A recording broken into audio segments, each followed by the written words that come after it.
o trabalho do artigo, né,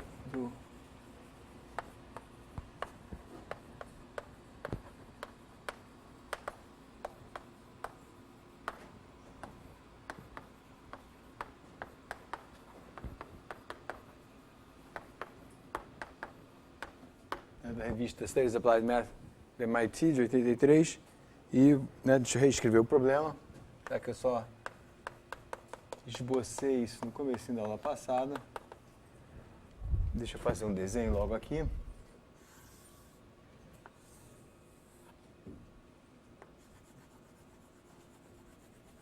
Escrever o que acontece com um fundo periódico rápido, período do fundo Lzinho, profundidade H0, amplitude A,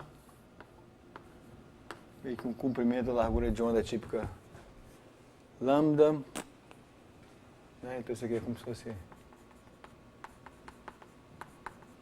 montanhazinhas periódicas rápidas. Então deixa eu lembrar aqui de reescrever o sistema e mostrar o que a gente quer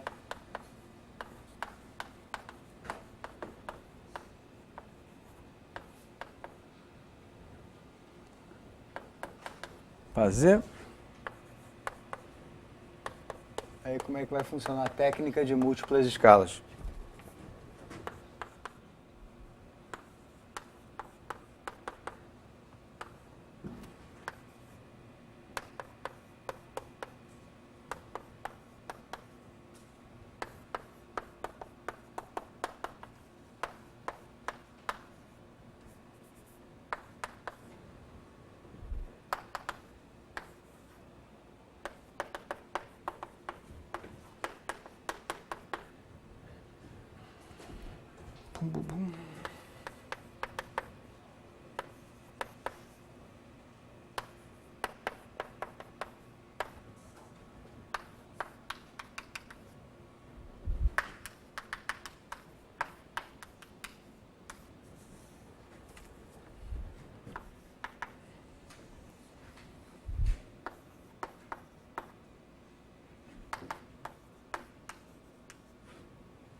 Na verdade, agora,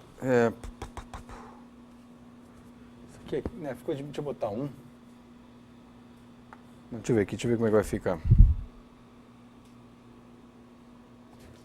Não, em princípio, esse aqui é o dimensional, que depois eu vou dizer vai ficar, esse aqui vai ficar 1, esse aqui vai ficar 1. Deixa eu ir com calma antes de corrigir. Beta é um beta 0 epsilon. Gama é ordem, nem ordem, raiz escalonado com raiz de epsilon. Esse aqui são as nossas. Isso aqui define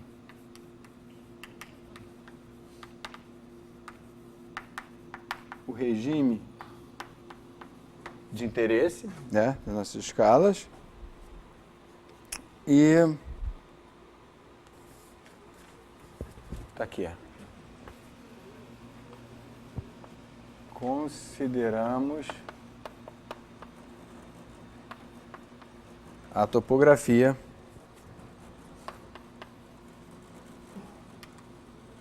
periódica variando em uma escala rápida, já que gama é igual a raiz de epsilon, né, pequeno. E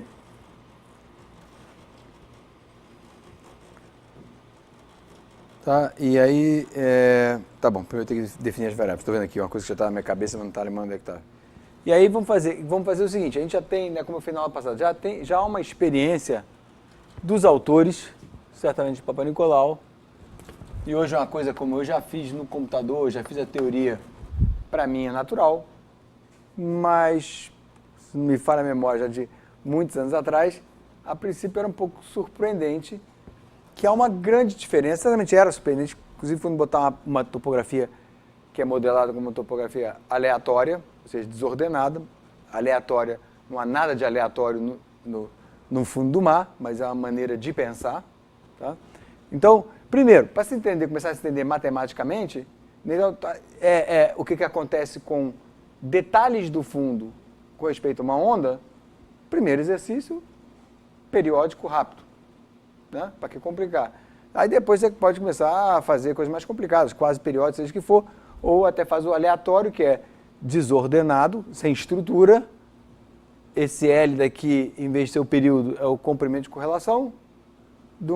E essa topografia desordenada, vou depois mostrar para vocês nas aulas que vão vir depois, antes da gente acabar, né, o curso, e que vai relacionar com alguns artigos que eu trouxe para vocês para lerem. Então, que, né, para colorir, para ilustrar, apesar que não vou mostrar todos os detalhes, a gente tem a topografia que não tem a estrutura e tem um comprimento de correlação, e esse comprimento de correlação, ou esse período, diz como é que a onda interage com essa fronteira rugosa do nosso domínio. Tá? Isso já estão falando. E aí, é muito interessante ver, pelo menos para o meu gosto, que você vê uma onda viajando sobre um meio periódico rápido é bem diferente de uma onda viajando sobre um meio sem estrutura, que você pode pensar como sendo aleatório, porque aí você usa tecnologia probabilísticas para pensar aqui, para tirar médias no sentido probabilístico e ver, e aí você vê, e foi muita tecnologia desenvolvida por Papai Nicolau, você vê que aparecem resultados que são universais, ou seja, independe daquela amostragem, apesar que, como eu falei, no fundo do mar, nada é aleatório. Outra maneira boa de pensar também, que é a maneira que o Papai Nicolau também pensou isso com colaboradores, e era do interesse dele, e a gente meio que importou essa teoria de um outro modelo, que é ondas acústicas, que começa com um modelo hiperbólico que lembra águas rasas, por isso então a ponte matemática já está chamando a gente, olha, esse modelo já parece o outro, é hiperbólico. E para o caso de interesse do Papai Nicolau era ondas em meios acústicos heterogêneos, sem estrutura, que eles moderavam também como aleatório, para ondas na crosta terrestre, para entender como ver refletores ligados à indústria do petróleo. Aí, a modelagem probabilística e de incerteza faz até mais sentido ainda, porque você não sabe o que está lá embaixo. Você está justamente querendo achar óleo. Se você souber o que já está lá embaixo. Na modelagem oceânica, você pode, com a modelagem probabilística, também falar, é uma maneira de lidar com incerteza no sentido de erro de equipamento, de medição, ou se varia um pouquinho, você tem esses resultados universais.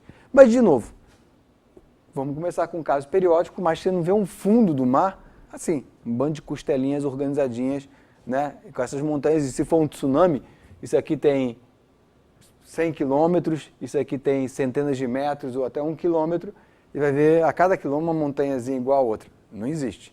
Mas é um ótimo exercício matemático. Né, e aí vocês vão ver agora. E resolver esse problema aqui com essa fronteira rugosa, a gente tem essa fronteira, é uma complicação, além de ter isso aqui, que na fronteira livre. Então, o que eles fizeram, e foi como eu comecei esse mini discurso, é que já meio que se sabia que, já, né, por outras aplicações, outros problemas, que quando você tem um meio que varia rapidamente e periodicamente, você tomar uma certa média, você fazer uma certa homogeneização, você tem um comportamento mais ou menos efetivo, capturado de uma forma, uma equação que tem médias, que captura bem esse resultado. E sabe-se também que, se for periódico e rápido, em geral, esse meio daqui, se você pensar como em meios compostos, como eu falei a vez passada, em materiais compostos, que tem condutividade que oscila rapidamente, e aqui a gente pode fazer uma analogia da condutividade com a velocidade da onda, que oscila rapidamente, porque raso, fundo, raso, fundo, raso, fundo, a gente já viu que a velocidade muda rapidamente. Na verdade, a onda não vai sentir muito isso, vai fazer a média, vai ter uma velocidade que não é velocidade nem do fundo raso, nem uma média trivial, ou seja, aritmética, desse fundo, que se inclusive fosse média zero, seria a velocidade relacionada a essa reta aqui. E não é. Por isso que é bonito e surpreendente. Tá? Então, baseado nisso, né, eu imagino, então, Papai Nicolau, Rosales e Papai Nicolau fizeram o seguinte ansatz. E aqui aparece, né, um pouco de análise, um tema muito que, né, em moda já há um tempo, cada vez a tecnologia foi se entendendo melhor. A análise, mas já não é de hoje, mas ganhou muita força na última década e pouco, ou 2 décadas, pelo menos, a análise em múltiplas escalas. Tá? Então esse problema certamente tem 2 escalas, a escala da onda e a escala da microestrutura. Então, olha só, vou começar a praticar com vocês o jargão um pouco desse tipo de tema. Microestrutura, como vocês estão vendo nesse curso todo, a gente adimensionaliza, escalona para dizer quem é grande e quem é pequeno. E é sempre quem é grande e quem é pequeno com respeito a alguma coisa de referência. Então, micro com respeito à onda, porque varia rapidamente. Né? Então, por isso, microestrutura. Apesar de ser centenas de metros ou até 1 quilômetro o comprimento da onda. Então, o ansatz, né, para essa análise, começa assim. Vai ter um ansatz para o potencial e um ansatz para a elevação da onda, tentando se buscar um comportamento aproximado, efetivo desse sistema complicado. Então eles propõem o seguinte.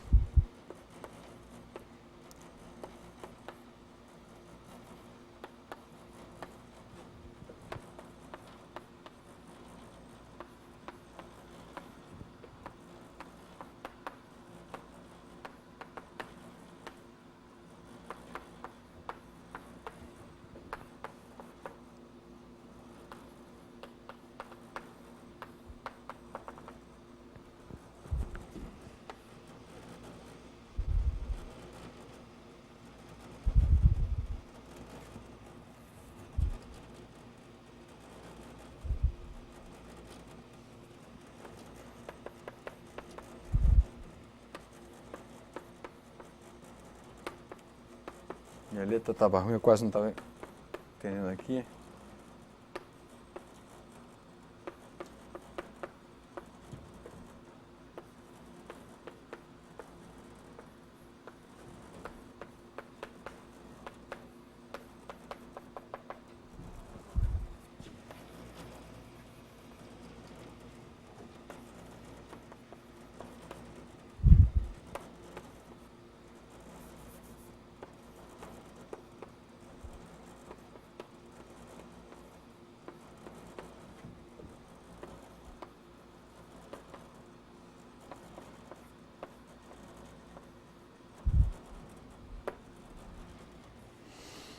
Então, o que isso quer dizer?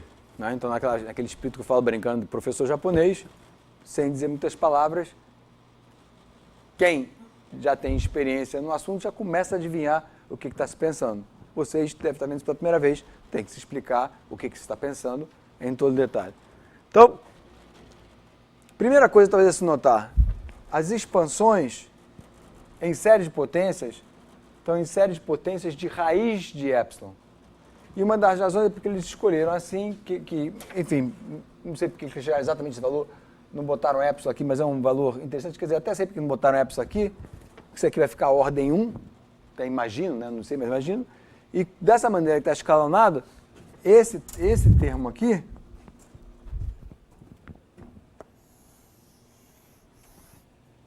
fica ordem raiz de epsilon, e então a gente tem que a nossa condição, o que eu escrevi aqui? Aqui eu escrevi errado, né? Aqui deve ser x. Não, nas próprias notas está errado já há séculos. Então, dφ dx aqui é dφ dx, então.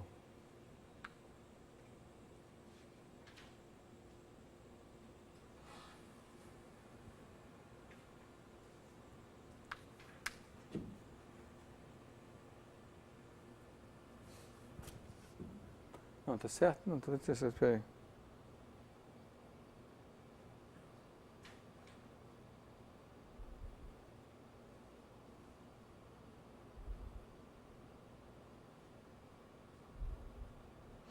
É que se isso aqui for 0, isso aqui tem que ser dφ dy, então aqui deve ser dφ dx. Né? Para ser derivada normal. Tá? Então Tá esse errinho aqui já há décadas. Enfim. Mas errinhos assim, mais ou menos fácil de ver. Isso aqui é derivada normal, né? Que é derivada normal porque que aqui no fundo, então deixa eu colocar aqui a gente tem as condições de fronteira livre. Aqui a gente tem Laplace. E aqui a gente tem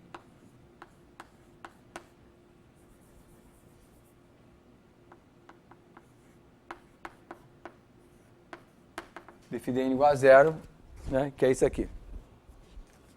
Tá? Isso aqui é x. Então, como isso aqui dá raiz de epsilon, então a pergunta vai ser o seguinte: quem já fez isso alguma vez na vida, vai ver, olha, provavelmente esse primeiro termo aqui vai ser um termo que não pega muito, a gente vai ver isso, efeito das flutuações do fundo, porque é como se fosse teoria da perturbação, que é o fundo plano, que seria a derivada normal, perturbada pelo o gradiente dessa curva, quer dizer, as variações, as oscilações. E então a expansão em raiz de epsilon, porque aqui tem um raiz de epsilon, né? Depois você pode até ver se quem são os termos importantes. E agora, olha aqui a leitura da expansão em múltiplas escalas. Então, vou ler em português o que foi meio que preparado matematicamente para capturar o que está, né, acontecendo nesse problema. Bem, o problema é um problema em x, z e t. Isso não há dúvida. Agora, quando se escreve essas variáveis daqui, se está dizendo o seguinte. Então, para ler isso aqui melhor, primeiro ver as variáveis, o que elas estão dizendo. Essa daqui é uma variável viajante. E viajante para a direita. Então, isso aqui já confirma aquilo que eu fiz na aula passada. E que você faz um experimento no computador, você vê isso, é muito legal, porque vê a teoria funcionando na prática, né, reafirma, você ganha mais intuição, que é uma onda viajando sobre um meio periódico rápido, ela simplesmente muda de velocidade, mas não gera reflexão. Tem uma coisa que ajuda um pouco a entender isso, e que leva o nome associado à física de partículas, que é ressonância de Bragg, que aparece em ondas também, e que é o seguinte, que em ressonância de Bragg,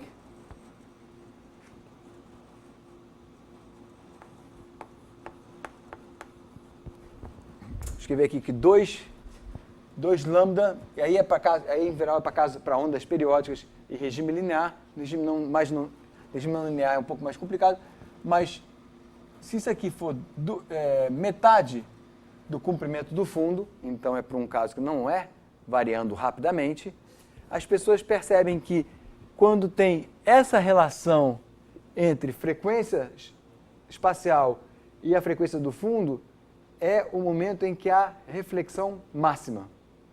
Ou seja, se a escala do fundo for rápida, ou se a escala do fundo for ainda mais lenta, a reflexão... Então, por isso que o nome se diz ressonância de Bragg, porque é justamente a relação entre a frequência da onda, no caso periódico, um seno, né, uma onda senoidal, e o fundo, onde a reflexão, ou seja, a interação da onda com o fundo, é máxima. E isso você mostra matematicamente que se você vai vendo o coeficiente de reflexão para todas as frequências, de repente sobe e depois volta a cair. Clara? Reflexão, a gente tem uma equação de onda bidirecional. Você vem com uma onda numa direção incidindo sobre esse meio heterogêneo, porque a velocidade varia. Toda vez que falo meio heterogêneo, é, de novo, nomenclatura emprestada de materiais compostos, quando você mistura dois materiais, mas em geral meio heterogêneo é um meio em que a velocidade varia. Tá? E aqui a velocidade está variando porque raso fundo, raso fundo, raso fundo. Então a onda vem viajando para a direita. Então até se você quiser, para aguçar a tua intuição, imagina que a partir daqui o fundo é plano. Então vem uma onda. De repente ela encontra esse meio, raso fundo, raso fundo, raso fundo. E imagina que não é tão rápido como aqui. Então a onda meio que sobe e desce, sobe e desce. Então até imaginando um pouquinho não é bem a mesma coisa, mas a intuição de uma corda vibrante, você começa aquela coisa, sobe, desce, você começa a gerar oscilações para os dois lados, de certa maneira. Né? Que você começa a balançar e não... Corda é um pouco ruim, porque eu estou segurando aqui. Pensa numa onda mesmo, que é como se fosse meio que uma onda que encontra uma pedra no fundo e tem uma reflexão. Ou uma onda acústica que encontra a parede, parte do meu som eu falando vai para outra sala e parte volta, que é o eco. Então é isso que acontece aqui. A onda vem, de repente encontra uma variação de velocidade, é muito parecido, inclusive, se for com as equações de águas rasas, que não é isso aqui, a equação de águas rasas linear, é basicamente uma analogia idêntica à onda acústica.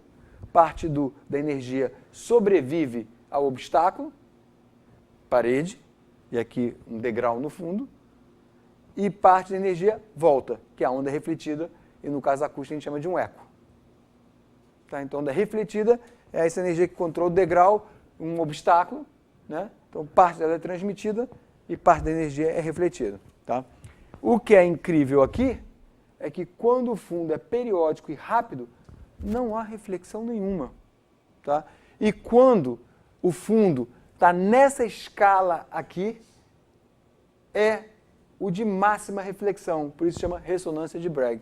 O fundo sente muito, né? Então, se você, de novo, vou repetir para ficar claro, você vai aumentando, pega o comprimento do seu fundo, bota ele bem apertadinho, nenhuma reflexão, aumentando. Quando chega nesse valor, a reflexão aumenta, e é muito rápido mesmo, aumenta, aí você continua aumentando, ela diminui. Tá? Então,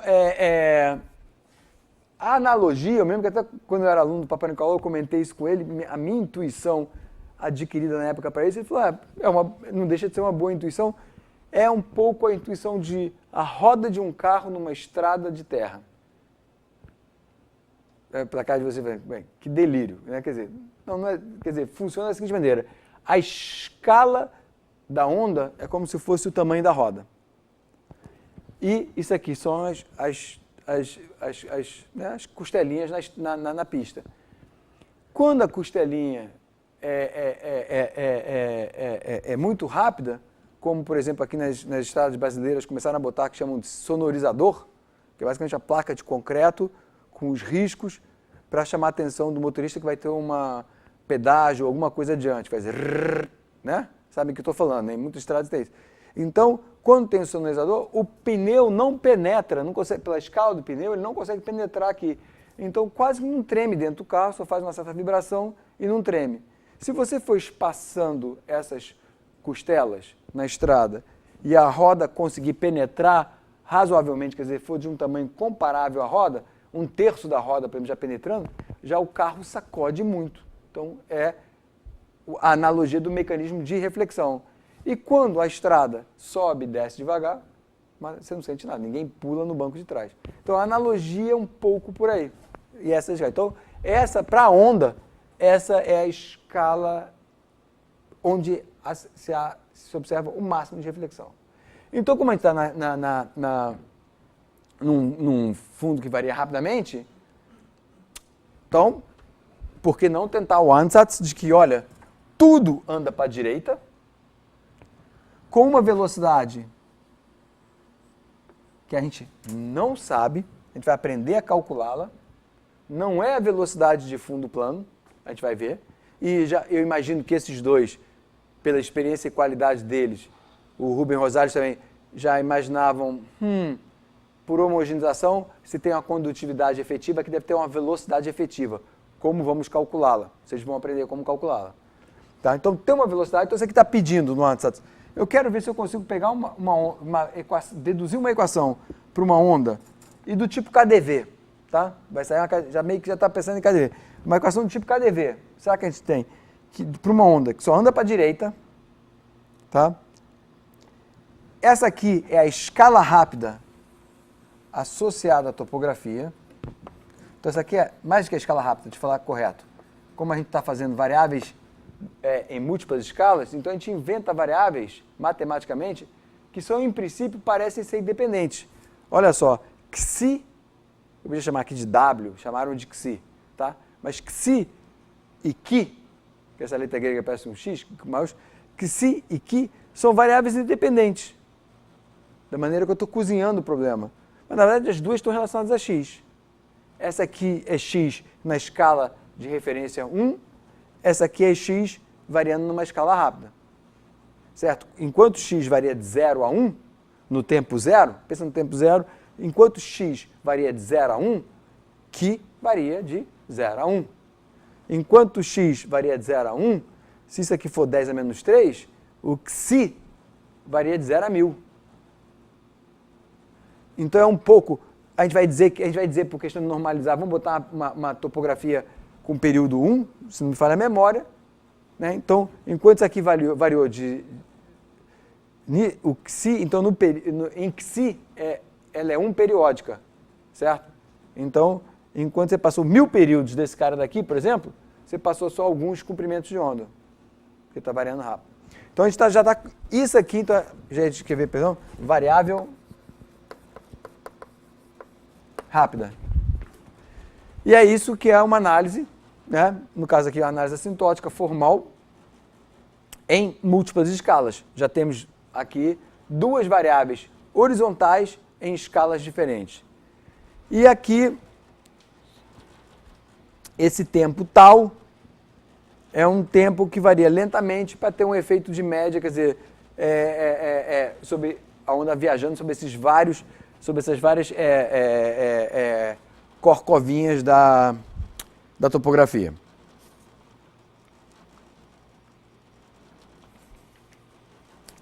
Ok. Então, observações, né? Só para ficar registrado também, né? Observações. C é a velocidade da onda fracamente não linear. Fracamente dispersiva, velocidade esta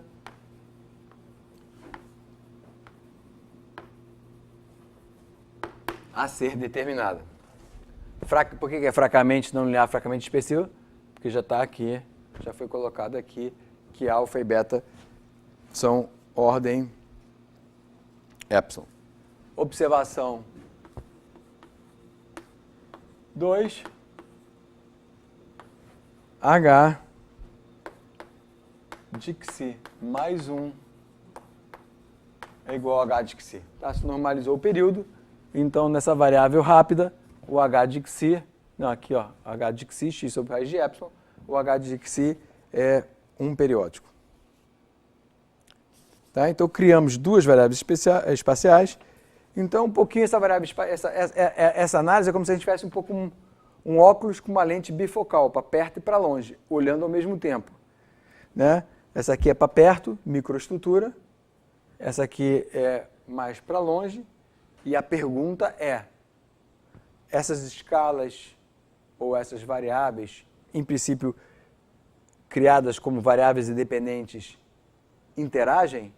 E é um pouco assim que você escolhe esses épsilon. Muitas vezes você escolhe uma adimensionalização, ou nesse caso nem adimensionalização, um escalonamento, porque já estava adimensional. Você escolhe um escalonamento, muitas vezes você erra a mão.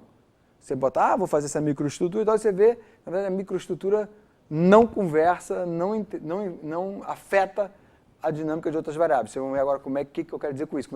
Como é que isso que eu estou dizendo aqui, que parece meio simplesmente intuitivo, aparece de forma mais precisa, concreta na matemática. A gente vai ver já já. Tá? Então, o que vai acontecer é o seguinte. Então, a metodologia é assim.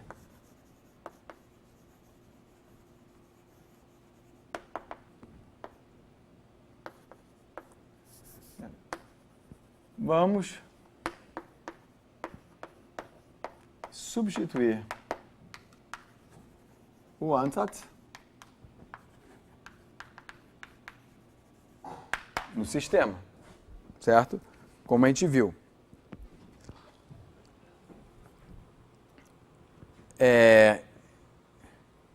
E assim, como você já tem experiência agora, para isso que eu dou aqueles outros programas também, e assim surgirá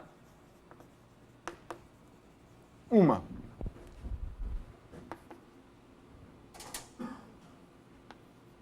hierarquia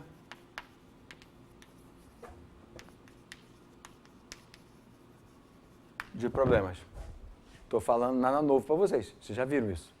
Diga, Luiz. Se a velocidade C é constante, depende de quem? Ela é constante, não sei de quem ela depende. Na verdade, eu sei porque eu já vi a resposta. Mas eu não sei. Nesse momento, eu não sei. Você vai ver como ela vai aparecer. Ela vai aparecer uma fórmula para ela. E que, no meu entendimento, na minha experiência, assim, é surpreendente que é uma fórmula para ela. E eu já coloquei isso no computador, até porque esse artigo deles não fazia isso, não tinha nada computacional.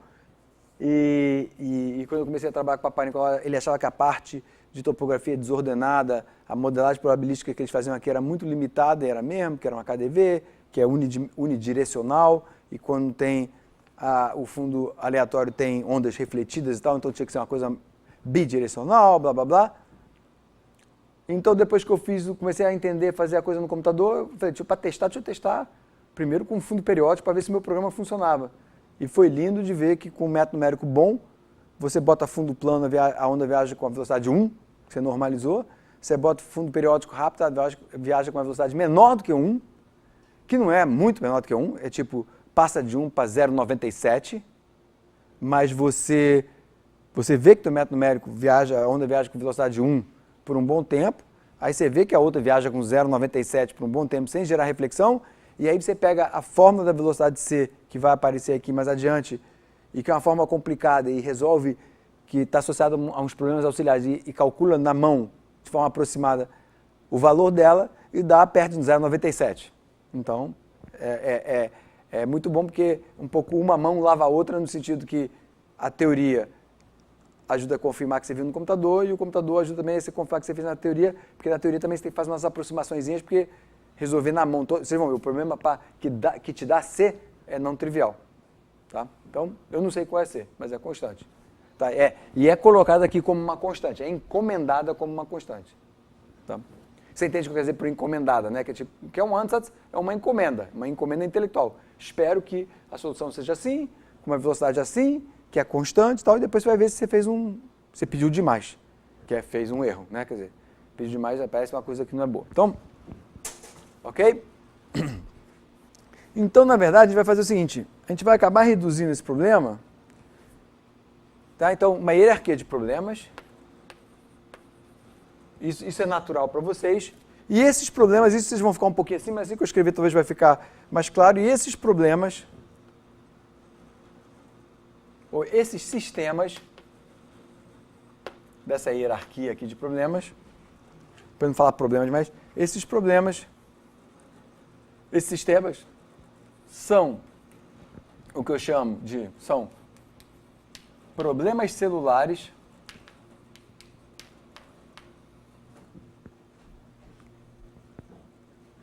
ou seja, em células periódicas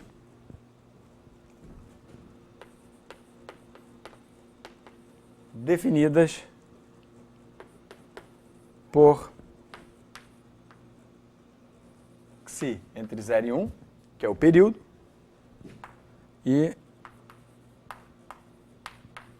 z entre o fundo e o topo. Então é um pouco como se fosse assim, de fazer uma caricatura, se eu tivesse uma montanhazinha, depois outra montanhazinha, depois outra montanhazinha e por aí vai, tá? Então estou fazendo só para ilustrar melhor uma topografia um pouquinho diferente dessa daqui, tá? Que poderia ser uma topografia assim.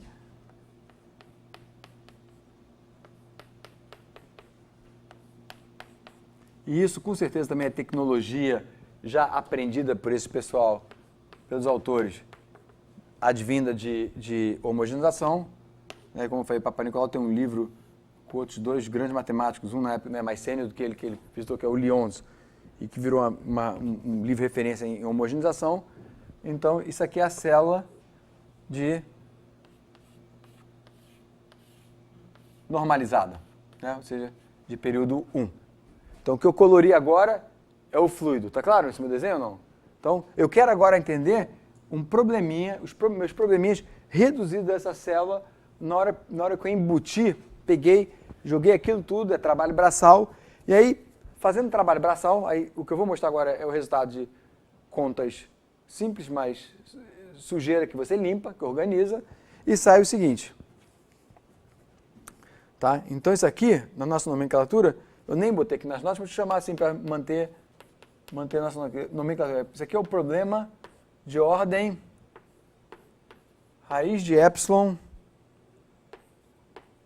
J. Deixa eu ver se está certo, tá? Já que eu não botei, mas eu acho que é J e não J menos 1.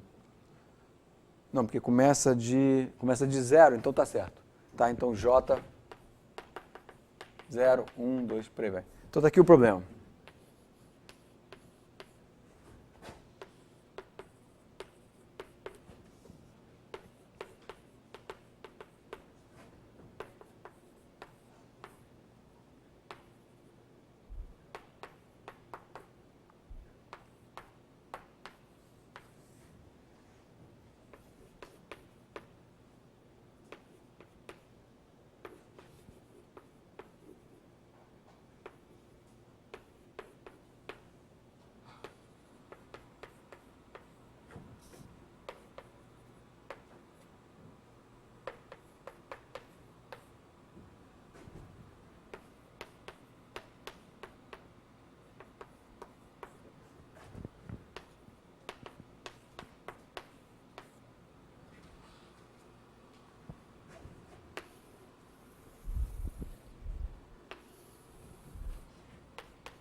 Tá? Então, o que eu estou fazendo aqui? Eu estou tentando resumir, para eu não perder muito tempo escrevendo, e para a gente poder comunicar a ideia para vocês. Né? Então, tem bastante conta. Né?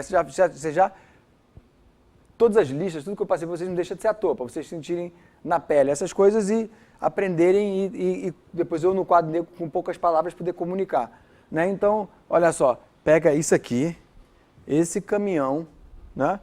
Múltiplas escalas, nós como matemáticos inventamos isso, que são variáveis independentes, tá? Para as razões que eu expliquei, coloca aqui e coleta tudo que é da mesma ordem em epsilon. Tá? Então, e a gente vai ver que, por exemplo, não sei se vocês chegaram a perceber isso nos outros problemas, aqui vai ficar claro, e eu vou talvez escrever um pouquinho mais disso para ver, mas o que acontece é o seguinte, vamos pegar aqui o problema de ordem 1, tá? De ordem 1, que é o problema raiz de epsilon. Então, o que vai aparecer, como a gente tem uma hierarquia de problemas, qual o primeiro problema que a gente resolve? É o problema de ordem 0. Tá? Mas deixa eu falar no problema de ordem 1, porque o problema de ordem 0 é o mais fácil de todos, é o primeiro. O que vai acontecer é o seguinte, o problema de ordem 1 vai aparecer aqui φ1, e esse termo A daqui vai depender, na verdade, deixa eu falar da seguinte maneira, em todos os problemas, talvez seja mais interessante e elegante, mais simples, eu falo o seguinte, em todos os problemas, o A, B e C desse problema tem informação lá dentro das soluções que eu já resolvi. Em outras palavras, e aí eu vou repetir o que eu ia falar primeiro, se eu estiver resolvendo um problema para φ1, o termo A0, já vai aparecer, vai ter informação de φ0. Então, o problema. Então, na verdade, é o seguinte: a primeira. Vamos pensar em outra maneira, em outra linguagem matemática que está acontecendo com essa técnica.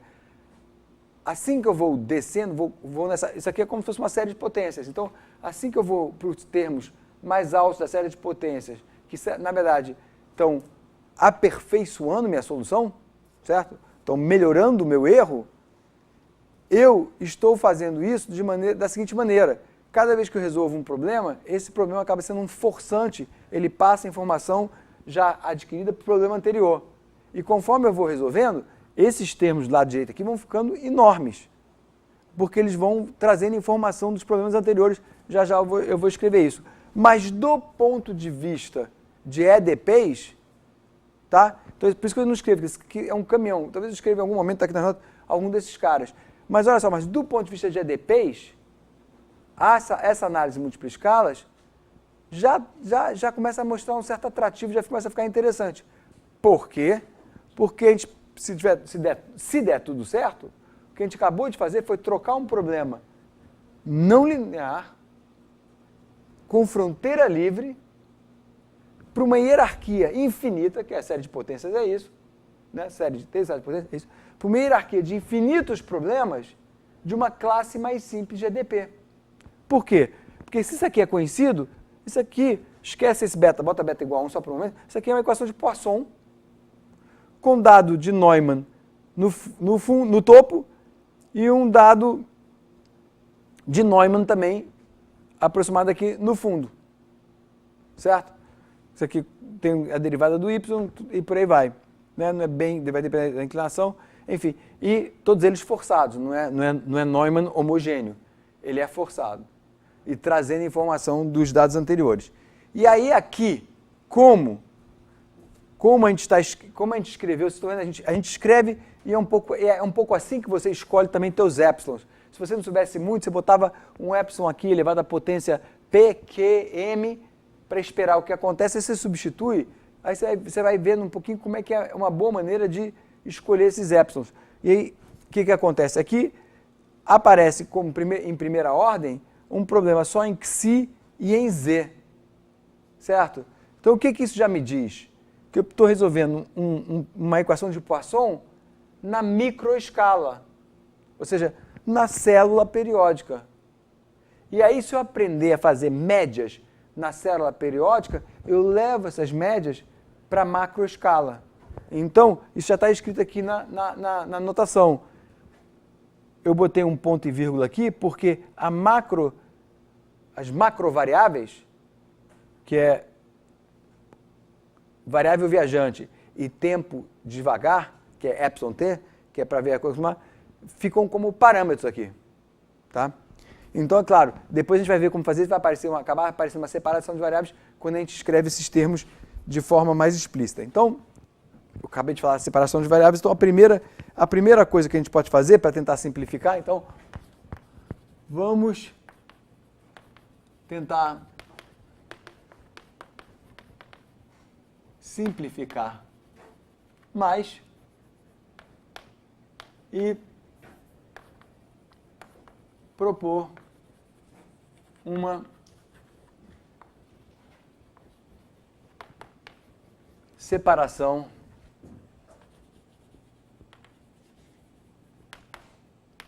de variáveis. Então, é do tipo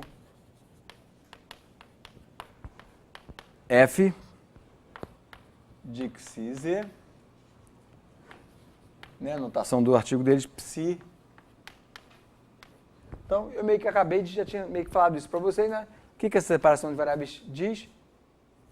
Pela notação, eu simplesmente vou empacotar, quer dizer, colocar, eu vou ter uma função f que meio que toma conta de coisas na célula periódica, na microescala, xz, e a outra função psi toma conta de coisas na macroescala, que na verdade é uma coisa que vai acabar sendo ligada à onda, que é a onda viajando com a variável Q, né? Vamos ver o que isso nos dá. De novo, uma proposta, tá? E aí,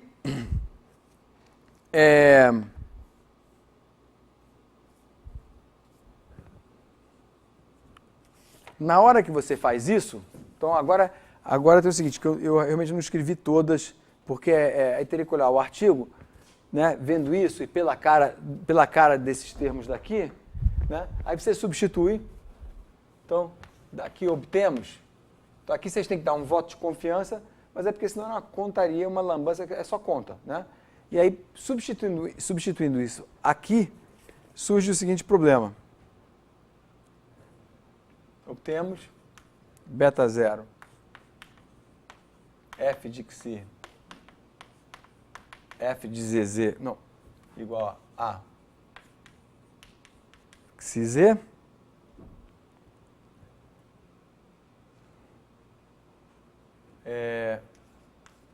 esse operador aqui vai ser chamado de LF, FZ, não mudou muito.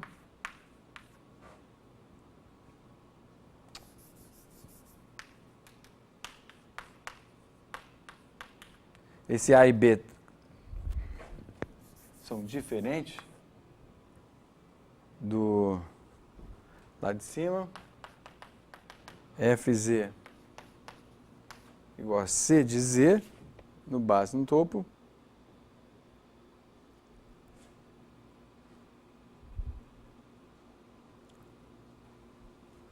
onde ainda falta a gente saber, né, ligar isso aqui com os, vai aparecer depois,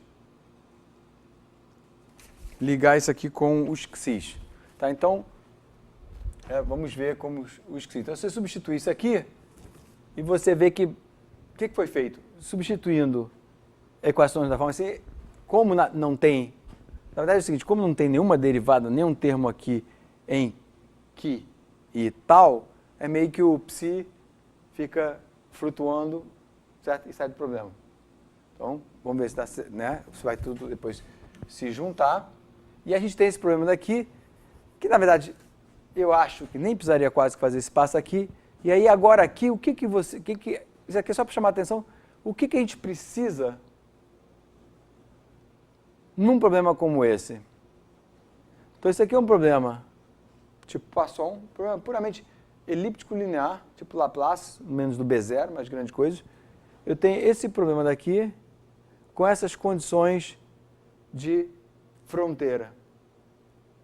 Qual é a primeira coisa que vocês se perguntam, né, quem fez ADP, vendo um problema desse? Será que esse problema tem solução? Né? E a gente sabe que para problema de Poisson com Neumann na fronteira, e a gente, inclusive, a solução sai de uma integração no domínio, fazendo integração por parte. E que agora que vocês já sabem fluidos, dá até para também aguçar mais essa intuição. Todo mundo já sabia meio que isso, que é integração por parte, mas é um pouco condições de Neumann, não deixa de ser coisa que está passando pela fronteira, apesar que aqui não é bem isso, né? E o forçante do Laplaciano também não deixa de ser uma coisa injetando coisa no domínio. Então tem que ter um balanço de o que entra e o que sai, mesmo nesse sentido abstrato, porque aqui não é massa, certo? Então nós temos o seguinte, temos aqui uma condição, precisamos, né, compatibilidade, ou em inglês,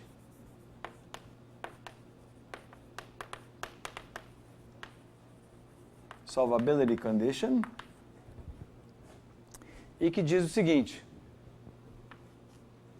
então, diz que, isso aqui é só definição de notação, porque a gente vai usar ela para não ter que ficar escrevendo essas integrais todas.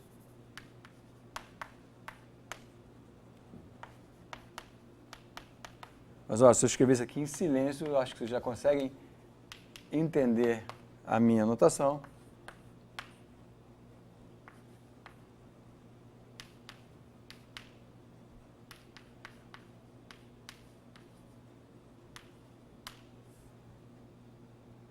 Então, isso aqui é a condição de compatibilidade. Isso aqui é a definição de, vou chamar, apelidar de média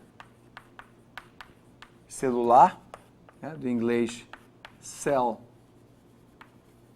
average, tá? Na verdade, se eu quisesse, eu podia ainda, para ser realmente uma média, dividir pelo volume da célula, mas enfim, chama isso de cell average, tá? E isso é basicamente o que eu acabei de falar, né? O forçante embaixo, em cima e tal, e você, para ter solução, você precisa que você seja satisfeito. O que é típico, daqui a pouco até não vou acabar,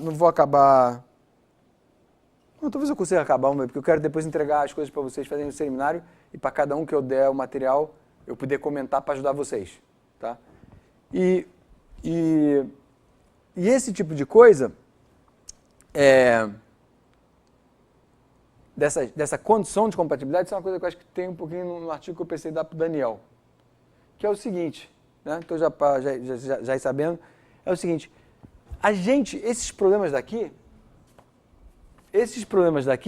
a gente não consegue, muitas vezes, né, resolvê-las. Esse lado direito são complicados e tudo mais. Mas você consegue extrair equações, e é um pouco assim que se extrai por exemplo, e que eu não vou fazer nem aqui e nem é o artigo do Daniel, se extrai, por exemplo, a equação de Schrödinger, é que através da condição de compatibilidade nasce uma outra EDP. Porque, veja bem, aqui dentro pode ter derivadas de termos do problema anterior que eu já resolvi, que aqui não está parecendo que são expressões grandes, mas dá para acreditar, certo? Na hora que eu substituo isso aqui tem derivadas dos problemas anteriores. Eu coloco ali dentro, aí na hora que eu peço, na verdade quando eu peço para esse problema associado a uma certa hierarquia de ordem J, aqui, que seria a raiz de epsilon, em outros problemas seria epsilon a potência J, não depende do problema, daqui a condição de compatibilidade sai uma EDP, e de uma condição de compatibilidade, a cada nível tem uma condição de compatibilidade, certo? Então, respondendo também a pergunta do Luiz, uma das condições de compatibilidade vai me dar a velocidade C, outra condição de compatibilidade vai me dar uma KdV. E aí, essa KdV, como tem médias, é uma KdV onde os coeficientes da KdV, que são todos constantes, não são iguais, quer dizer, a KdV não é igual à KdV do fundo plano que a gente viu. É uma KdV que tem coeficientes médios oriundos desse processo de medianização, de fazer média e de trazer uma certa informação efetiva, medianizada, o nome que você quiser usar, do seu meio. Tá? Então isso aqui, sai daqui. Então, olha aqui, deixa eu escrever agora. A próxima expressão vai responder o que o Luiz me perguntou. Então, a condição de compatibilidade do problema de ordem epsilon, então que significa o J igual a 2, nos leva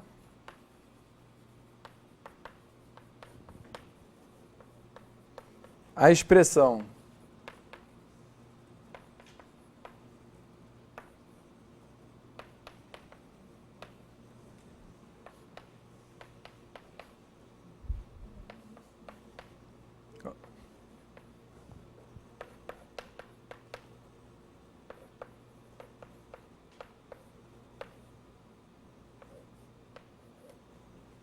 essa expressão daqui. Então, a condição de compatibilidade do problema de ordem epsilon, então a ordem epsilon é J igual a 2, que são potências de raiz de epsilon. Quando você faz essa conta daqui, condição de compatibilidade para esse problema J igual a 2, que não estou mostrando termos para vocês, sai dali essa expressão de que C ao quadrado é 1 menos essa média desses carinhas aqui, que são soluções de um problema auxiliar. Na verdade, um problema auxiliar é porque esses Fs daqui, eu vou começar, em vez de chamar eles de F1, F2, F3, eu começo a chamar o F de A, B, C e por aí vai. Tá? Então, isso aqui seria o primeiro problema em F. E olha só que a primeira coisa que, para mim, era totalmente não intuitivo. Que apesar de... isso aqui eu não estou falando qual é o fundo, qual é o fundo, é um fundo periódico. Não estou dizendo se é esse caso aqui que é todo para cima ou se é aquele caso lá que tem média zero. Mas vamos pensar até num fundo que é média zero. Então, um fundo que é média zero, você podia pensar, o problema médio efetivo é o fundo plano original, que passa no meio da topografia de média zero. A resposta é surpreendente, não. Inclusive, se você fizer essas contas para o problema linear, também é não é por causa que a onda é não linear. E o interessante é o seguinte, a velocidade é sempre menor do que 1, porque aqui tem dois caras positivos. Então, na verdade, o fundo periódico, mesmo que seja média zero, e que aparentemente se diria, não vai fazer nada, porque, inclusive um simétrico, média zero, feito um seno e um cosseno, passa o mesmo tempo acima de 1 e menor do que 1. Então, esse anda rápido, anda devagar da onda deve compensar. Não. E está aqui a resposta. Tá? E esses problemas aqui precisais são os problemas que eu faço aproximado na mão, porque também não são de todo simples, por causa dos termos que aparecem aqui. Então, está aqui a primeira a primeira resposta. Eu tenho tempinho, acho que eu vou conseguir acabar tudo sem correr, aí eu converso com vocês. E até também, como não tem, o Marcelo não pôde vir hoje, então já, na verdade é uma pessoa a menos que eu tenho que falar, então depois eu explico para ele. Então já ganho um tempinho, que é o tempinho do Marcelo. Então, olha só, aí fazendo as coisas, então, resulta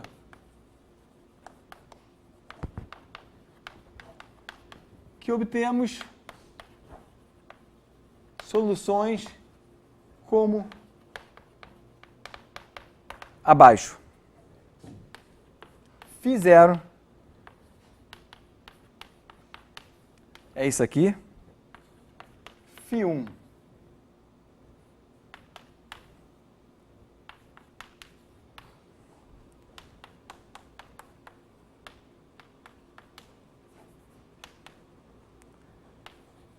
é isso aqui. E aí deixa eu escrever só mais um e eu paro. Φ2 é isso aqui.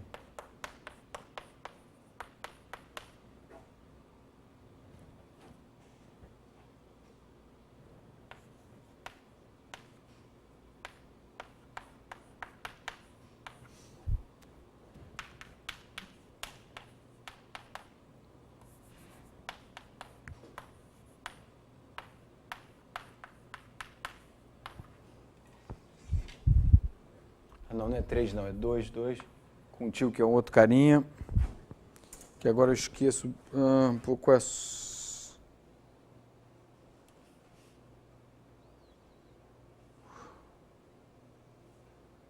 vai aparecendo na hierarquia de equações, eu não estou aqui, está no paper, vai ver. Mas, enfim, deixa eu explicar para vocês o que a anotação está dizendo. Então, o que a anotação está dizendo é o seguinte, que em princípio, ó, os dois primeiros eu acho que é bem intuitivo de ler, que é, em primeira aproximação, que é o primeiro termo, eu não vi a microescala. Então eu vou ter esse problema daqui, que é uma onda viajante, em princípio, até agora, né? Depois eu tenho que descobrir a questão das carinhas, mas em princípio eu tenho um potencial zero, e aí vou ter também um eta zero, que é quem vai me dar a KdV, viajando sem ver a microescala, porque não apareceu nada aqui em Xi. Tá? A primeira correção de ordem raiz de epsilon é um termo que também não vê a microescala, mais uma correção que vê a microescala, e é esse A daqui, dessa primeira correção, que é o primeiro termo F.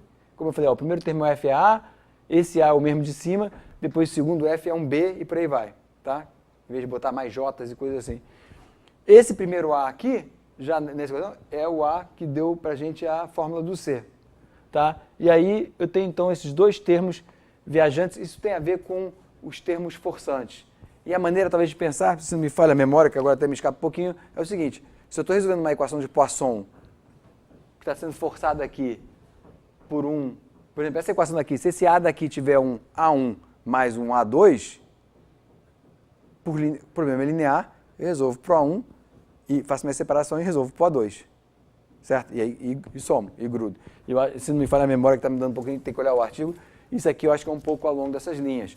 O primeiro termo não é forçado pela microescala, é como se esse primeiro Azinho aqui, ou que estava ali, que tinha os dois, aquele atil, é como se primeiro tivesse uma componente só em Qi Z, mais uma componente em Xi Z, Xi Z, Qi e tal. Entendeu? Aí você resolve uma parte e resolve a outra. Né? Como se esse cara daqui tivesse duas componentes, uma que esse aqui retrata e outra que esse aqui retrata. E aí, por fim, para a gente acabar isso, e eu quero dar a leitura de vocês, é o seguinte. Tá? Então, na verdade, estou dando meio que um panorama, uma visão panorâmica, sem entrar em detalhes. Os detalhes que eu estou escondendo, não mostrando, na verdade, é o que eu chamo de faxina. Contas, expressão longas, e olhar vários pedaços. Eu tenho um problema linear forçado por dois caras, eu olho para um pedaço, depois olho para o outro. É um pouco que vai aparecendo esses carinhas aqui. Tá? E aí, observa-se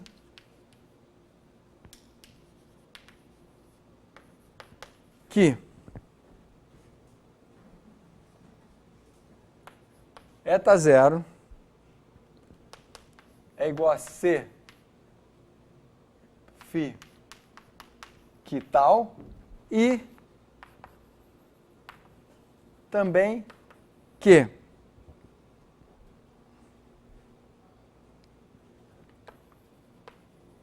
da condição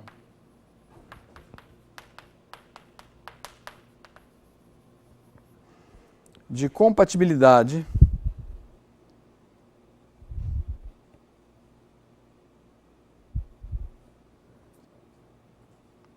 eu estou botando aqui que é do problema zero, não, do problema, compatibilidade de 4, do φ4, obtemos o resultado final, né, de interesse até esse ponto, resultado que é o seguinte, e olha, o resultado é bem, eu acho bem simpático.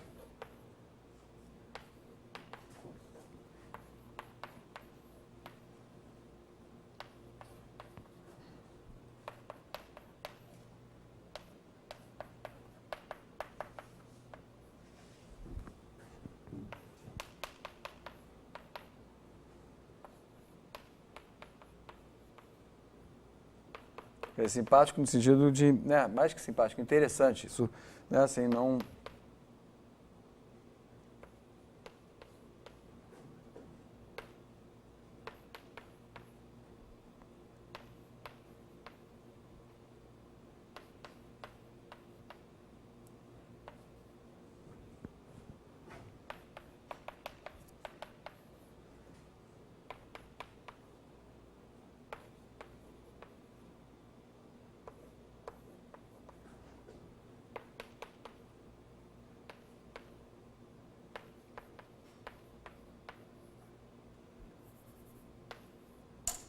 Tá? Eu acabo aqui. Então, o que isso quer dizer?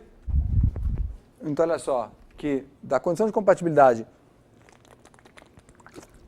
do problema φ4, conseguiu aparecer uma KdV,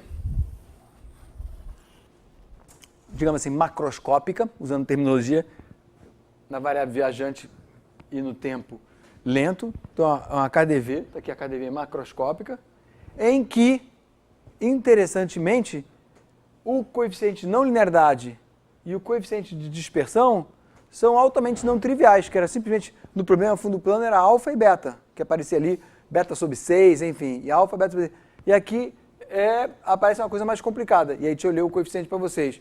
Isso aqui é uma chave, e que isso aqui é simplesmente o seguinte, é 1 sobre a velocidade, aparecem esses fatores aqui do alfa, que é a constante do alfa, que era a ordem epsilon, e essas médias daqui afetam o coeficiente de não linearidade e o coeficiente de dispersão.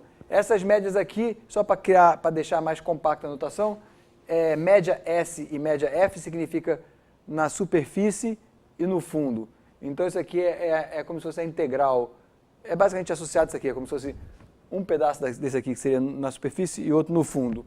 Então, esse aqui é a média do cara ao longo da superfície, esse aqui é a média desse cara, porque o D pode variar em Xi e Z lá no fundo, esse aqui na superfície, esse aqui no fundo, e essas são as constantes. Isso aqui é uma constante, né? Porque eu fiz integrar, eu integrei, né? Eu avaliei, por exemplo, na superfície, esse C, esse B, por exemplo, na superfície, você avalia ele em Z igual a 0 e integra em Xi. Tá claro isso, a notação? Então, essa média na superfície, integral na superfície, integral no fundo. Então, isso aqui é uma constante. Isso é essa KdV. E essa KdV é, então, a equação aproximada, efetiva, que a gente pode falar. Efetiva porque o quê? Efetiva, acho que você já entende um pouco que essa terminologia que em inglês é a mesma, é effective. Que efetiva é em primeira ordem, capturando coisas, muitas vezes não em todo detalhe. Aqui, certamente, como a gente fez uma homogeneização, em certo sentido, a gente está capturando na média a dinâmica. Então, uma onda fracamente não linear, fracamente dispersiva, é governada por isso. Significa que se você botar com esses coeficientes, escrever a secante hiperbólica arrumadinha direitinho com esses coeficientes, ela vai viajar sobre esse fundo periódico como uma onda viajante com aquela velocidade C daquela outra fórmula ali, menor do que 1. Então, muito bonitinho, na minha opinião, e um bom exemplo de ver análise múltiplas casos, que é como se fosse uma lente bifocal, olhando de perto e de longe ao mesmo tempo, e vendo como elas interagem. Interagiram através de médias. Isso aqui, na verdade, assim, média da microescala trouxe um coeficiente para a macroescala. Certo? Tá? Não mostrei todos os detalhes, mas um pouco mostrar o sabor e, enfim. Então, deixa eu, tem 15 minutos, mais ou menos, dá para falar. Vocês são 3, 5 minutinhos para cada um, para dar as dicas. Então é o seguinte, vamos combinar o seguinte, eu pensei em coisas, quer dizer, que tem a ver com o curso, tem a ver com o que eu estou falando, tem a ver com o que eu vou continuar falando para ajudar vocês um pouquinho enfim, a enriquecer, para não ficar aquela leitura seca e tudo mais. E também eu falei, sugestões e tal. Bem, o Luiz em algum momento comentou, eu pensei assim, o Luiz comentou, aquele artigo que você me mostrou, na verdade, vou te dar um que é da mesma linha, mas é diferente, porque eu quero também uma coisa que seja diferente para todo mundo.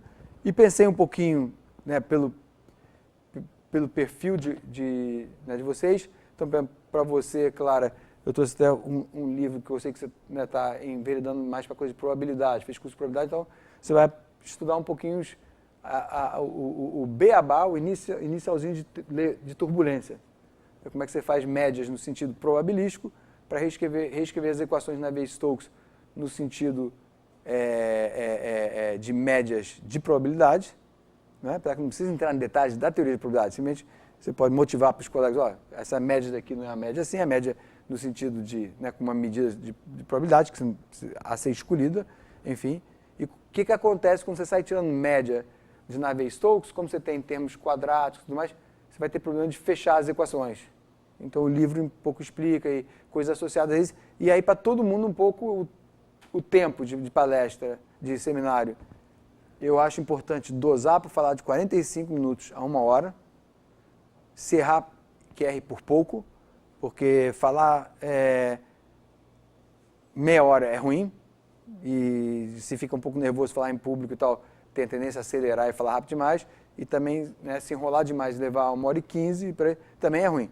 É um treino entre falar no tempo certo, falar de forma que seja interessante para todo mundo, né? E o exercício de comunicar, de usar o quadro bem. Já vi muitos alunos que começam, eu já divido, mesmo dependente do vídeo, já sempre divido, mas já vi gente que começa, está falando aqui, começa a escrever aqui, daqui a pouco já gasta aqui, aí começa a escrever ali, mas aí apaga, aí, cadê aquela expressão que eu tinha usado? Uso o quadro, em princípio, na ordem lexicográfica, né? Como se escreve, esse quadro é enorme, de vez em quando eu dou aula eu quase não apago o quadro, tipo, hoje nem usei tudo. Então, tudo isso conta, que é comunicar, contar uma história e tudo mais. Então, já que eu falei mais detalhes da Clara primeiro, tem esse tijolo aqui que eu tirei da biblioteca, que eu tenho esse livro também, e marquei para você começar a estudar, porque na verdade o que vem antes